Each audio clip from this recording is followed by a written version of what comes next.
সুন্দরবন এশিয়ার মধ্যে সবচেয়ে বড় ম্যানগ্রোভ বন। সুন্দরবন শুধুমাত্র রয়্যাল বেঙ্গল টাইগারের জন্যই ভয়ানক স্থান হিসেবে পরিচিত নয়। রাতের অন্ধকারে ঢেকে যাওয়া এই নির্জন প্রাকৃতিক বনটি মাঝে মাঝে হয়ে ওঠে মনুষ্য পৃথিবীর বাইরের কোনো বস্তু বা জিনিসের জন্য উত্তম জায়গা, যাদের আমরা চিনি ভূত বা জিন বা পেতনি যাই বলি না কেন। এই বনে যদিও ভূতের উপদ্রব খুব বেশি, তার মাঝে দেখা যায় একটি মহিলা রাস্তা ঘোরাঘুরি করতে। সম্প্রতি শোলিং থেকে 3জন টুরিস্ট এসেছিলেন সুন্দরবনের প্রাকৃতিক সৌন্দর্য দেখতে। তার রাতের অন্ধকারে একটি ছবি তুলেছিলেন। যার ছবি তোলা হয়েছিল তার পেছনে একটি মহিলার প্রতিকৃতি দেখা যায়। এটি সত্য বা মিথ্যা তা জানা যায়নি, কিন্তু খবরটি পুরো বিশ্বে ছড়িয়ে পড়েছিল। চলনবিল, সিরাজগঞ্জ।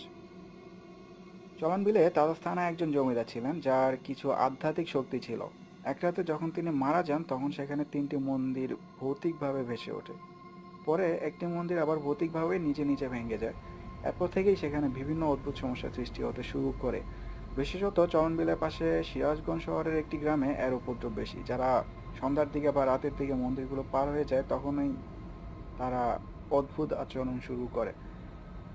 যদিও এটা অনেক মিডিয়া বা টাইম ম্যাগাজিনে উঠে এসেছিল, তবুও এর কোনো সমাধান এখন পর্যন্ত খুঁজে পাওয়া যায়নি। Dhaka airport road. Dhaka airport রোডের ভৌতিক কাহিনী অনেক যুগ ধরে চলমান রয়েছে।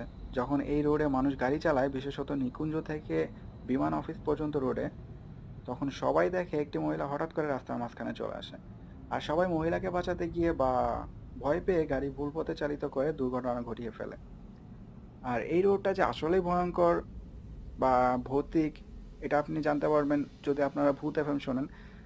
এই পর্যন্ত প্রায় বিভিন্ন এপিসোডে আমি শুনছি ভূত এফএমে এই রোডটা আসলেই অনেক ভয়ঙ্কর এবং এই রোডে আসলে প্রত্যক্ষদর্শী আছে।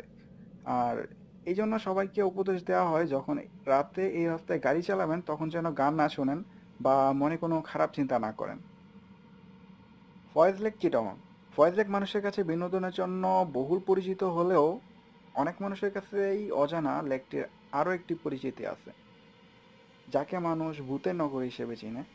মানুষ সেখানে 2 ধরনের মহিলাকে দেখতে পায়, একজন সাদা রঙের ড্রেস পরিহিত, আরেকজন কালো রঙের। তবে অদ্ভুত বিষয় হলো তাদের মধ্যে কালো রঙের মহিলাটি যখন মানুষ সন্ধ্যার দিকে লেকের পার ধরে হাঁটে তখন হঠাৎ সামনে আসে এবং ক্ষতি করে।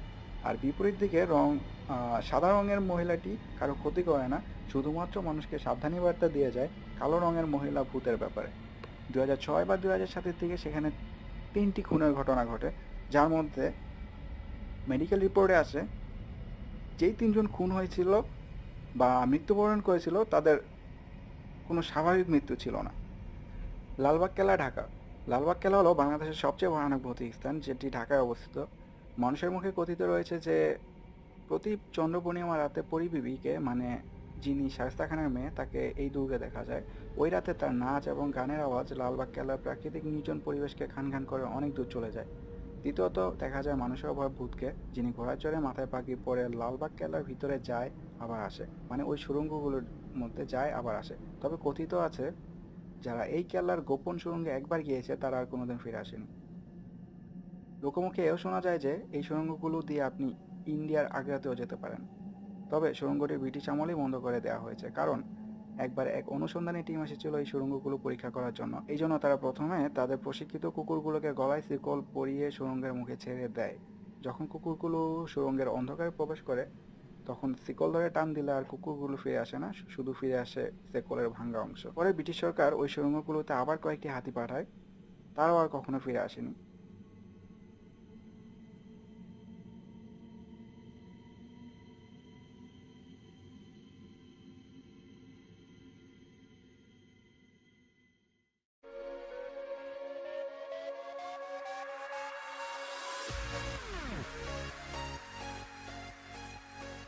আহমেদ আকবর সোহান, যিনি $900 মিলিয়ন মালিক আর বসুন্ধরা গ্রুপের চেয়ারম্যান।